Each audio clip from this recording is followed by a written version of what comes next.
Hola amigos, bienvenidos a Batial, el podcast de Columbus de México.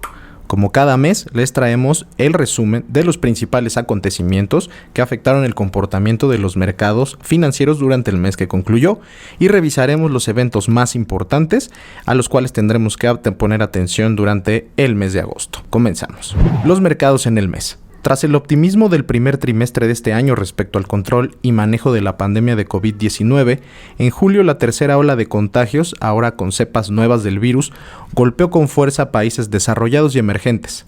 Los primeros saliendo mejor parados por los avances en la vacunación y los segundos teniendo que enfrentar nuevamente alzas en la hospitalización de infectados y desafortunadamente mayor letalidad de la enfermedad.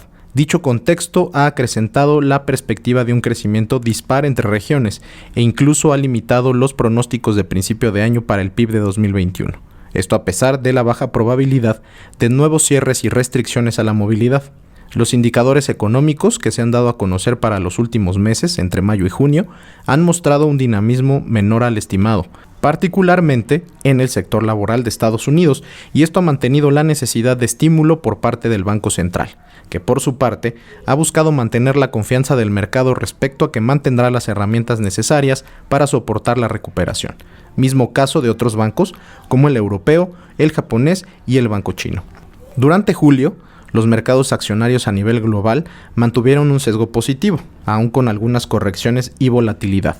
El regreso a niveles récord se observó de manera inmediata y nuevamente el movimiento entre sectores y emisoras del sector cíclico al decrecimiento y viceversa fue lo que reinó en el activo.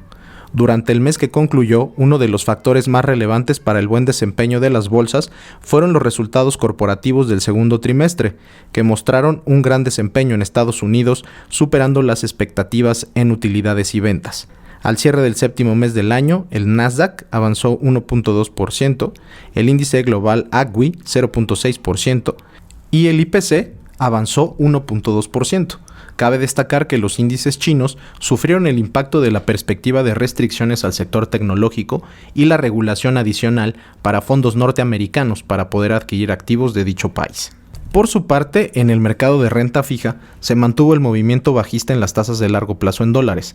Tras el último comunicado de la Fed, se ha incrementado la posibilidad de que en el futuro próximo pudiera anunciarse la salida gradual de los programas de estímulo, y ello ha mantenido el nivel de la tasa del bono de 10 años alrededor del 1.20% desde el cierre de julio, un movimiento contraintuitivo respecto al nivel de inflación y crecimiento esperado, pero anticipando que se mantenga la liquidez en el mercado.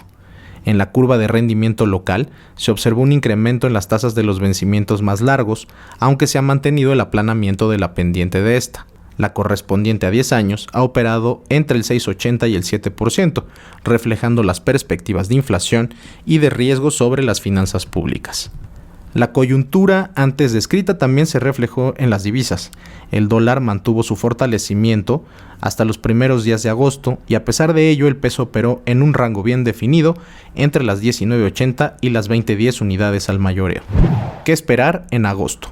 Tras los acontecimientos en el frente monetario durante julio, en el mes el evento con mayor relevancia será el simposio de Jackson Hole, Wyoming. Como ha sucedido en años anteriores, se espera que se dé información sobre la política monetaria futura del Banco de la Reserva Federal de Estados Unidos. Por ello, podríamos tener entre el 26 y el 28 de agosto señales respecto a lo que hará la Fed con su programa mensual de compra de activos y cómo buscará implementar dicha medida de normalización monetaria sin afectar de forma notoria las perspectivas del mercado.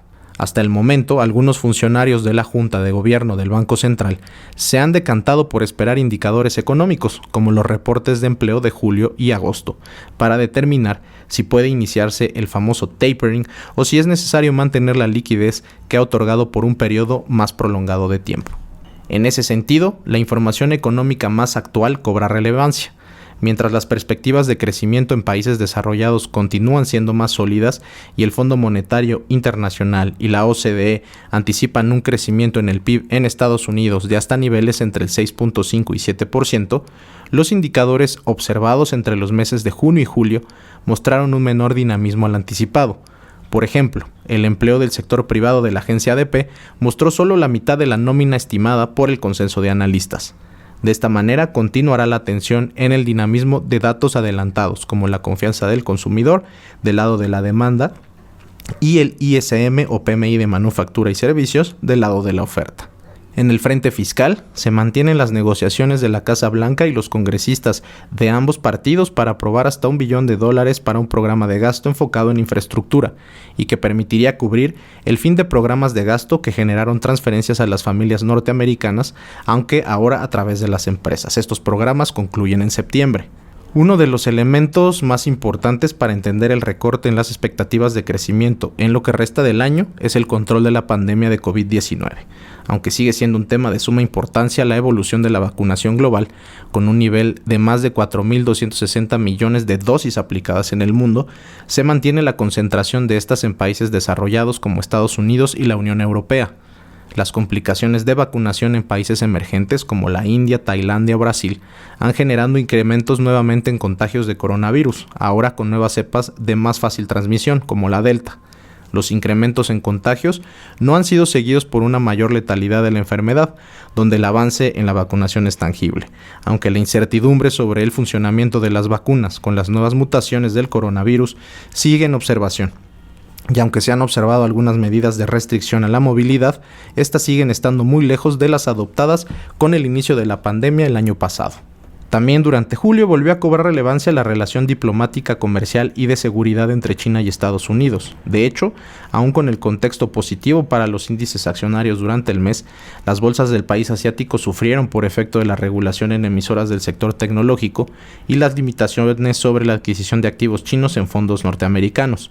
La evolución de esta relación tendrá preponderancia en el comportamiento de algunos mercados asiáticos y pudiera tener inferencia en perspectivas de riesgo y crecimiento económico para lo que resta del año.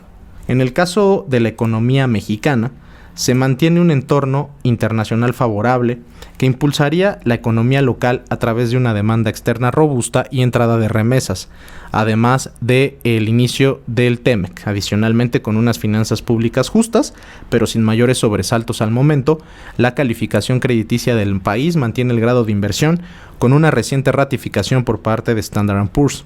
También, a últimas fechas, Moody's rebajó la calificación de la estatal Pemex sin mayores presiones sobre el soberano, pero manteniendo la perspectiva de que la utilización de recursos públicos en la empresa pueda comprometer la salud de las finanzas públicas, que hasta el momento se han caracterizado por mantener un balance primario y niveles de deuda respecto al PIB estables.